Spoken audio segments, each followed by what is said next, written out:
Здравейте! Аз съм писателя Радослав Парушев. В случай, че гледате това в момента, това означава, че присъствате на виртуалната премиера на моята книга "Смъртта не е за всеки". Книгата ще бъде представена чрез няколко къси филмчета. Изгледайте ги, идете, ако ви харесат, до книжарницата, купете си книгата. Благодаря ви за вниманието. Приятно гледане. Смъртта не е за всеки. Какво се оказва? Бил съм в едно помещение с твоя трънен венец и не съм забелязал. А е станало това ето как. Първо ти сложихме трънен венец на главата в знак на подигравка, задето се правиш на цар. След това те убихме. След погребението ти венецът изчезна, за да се появи векове по-късно като находка на кръстоносците. Някой, който е наясно колко силно кръстоносците държат на подобни вещи, предвидливо им го изважда от шкафа на историята, те плесват с ръце и го отнасят в своя свят. През 1236 година Бодуен, латински император на Константинопол, фалира за пореден път и отново иска огромен заем от венецианците. Този път, казват венецианците, искаме адекватно обезпечение. Цялата ти империя е ипотекирана вече 3 пъти, освен едно нещо в нея. Венецианци, това не е. Само това не е. Няма да заложа трънения венец. Що бе, Бодуен, казали венецианците, ти нали не смяташ да ни извлечеш този път? Нали ще си върнеш заема? Да, разбира се, кога не съм си връщал заема? Практически никога, рекли те. И затова, за да си адекватно мотивиран този път, ще заложиш трънения венец. А вътре в коварните си сърца венецианците, които не били никак наивни, потривали коварните си ръце с възлести, грабливи пръсти и си викали на акъла: много ясно, че пак няма да ни върне парите тоя гъс. Този път обаче ще изгори като куче. Ще му задържим най-ценната реликва на християнството. Именно така е станало. Бодуен взел парите, над 100 000 милиона евро сегашни пари, изпил ги и ги изял с замах в ипотекирания си дворец за има-няма и една зима и след това изревал: извинявайте сега, ама аз няма как да ви върна заема, бъдете хора, върнете ми венеца. Не, казали венецианците, този път кур, моето момче.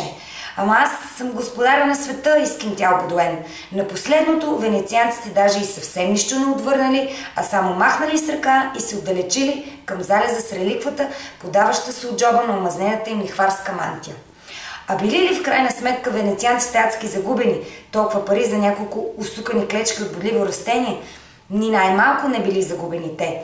Като истински предприемачи, те още от началото на схемата имали купувач, иначе не биха се занимавали изобщо. Защото кралят на Франция Луи IX бил известен с многото си пари и с технически безграничната си набожност. Да, свети Луи, който после по време на грабителския поход в Тунис си издриска живота през задника от дезинтерия. На него венецианците продали твоята корона от тръни за словом 200 000 милиона евро, което тогава било половината годишен приход от цялото кралство Франция. И така нататък. Луи IX построил един там специален параклис за реликва номер 1. През революцията прогресивните тълпи възнамерявали да теглят кибрите на трънения венец като символ на стария ред, но го крили библиотекарите от Националната библиотека, между трудовете на Русо и Декарт го крили. По-късно Наполеон го преместил в Нотр-Дам дю Пари и сега в понеделника аз, посещавайки Нотр-Дам, съм минал на метри от него, без да разбера. Помещението беше огромно и респектиращо, пълно с забавни и увлекателни неща, с обяснителни табели на френски, който не разбирам добре, и аз съм се просто разминал с, според някой, най-важното нещо на света, което, освен това, струва адски много пари, минимум половин Франция струва. В понеделник в катедралата не дочух мистичен глас от никъде да ми каже да се обърна.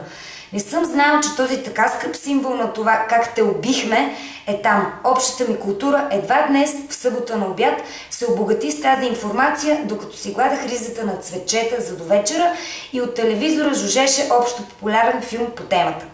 Обаче, чуй какво не успя да ми обегне. Часове след неволното ми разминаване с трънения ти венец. На върха на Монмартър, откъдето се вижда целият приказен Париж, пред стълбите на най-хубавата църква на планетата Земя, Светото сърце, имаше едно бяло момче, най-много на 20, което свиреше на китара и пееше Let It Be и No Woman No Cry и Don't Look Back in Anger с ужасния си акцент и с цялата си душа. и 100 човека пееха с него без срам. Имаше едно друго момче. Черно, най-много на 20. Виртуозен футболист, който, качен горе на 2-метрова колона, жонглираше с футболна топка с цялото си тяло, като на пума, направена от черен живак. И имаше едно трето момче. Беше с родителите си, беше най-много на 8. И беше в лъскава черна инвалидна количка. От облегалката на количката стърчеше специална стойка, подкрепеща обездвижения му врат. И лъскавите черни колела на количката на момчето, което не можеше да ходи, не можеше дори с глава да кимне любов, бяха украсени с изображенията на шарени, стилизирани баскетболни и волейболни и футболни и други топки за игра.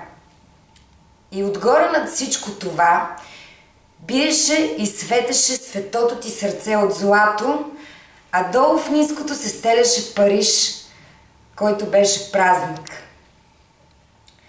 И тогава аз разбрах, че ти не беше довел никой от тези 4 момчета, бялото, черното, сакатото и мен, толкова нависоко, толкова далече, че да ни изоставиш сега.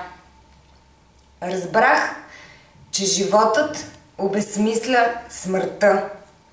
И седнах на стъпалата и си се разплаках без срам, защото радостта ми, че съм в твоя вълшебен, чудесен свят беше непоносима. Щях да се пръсна.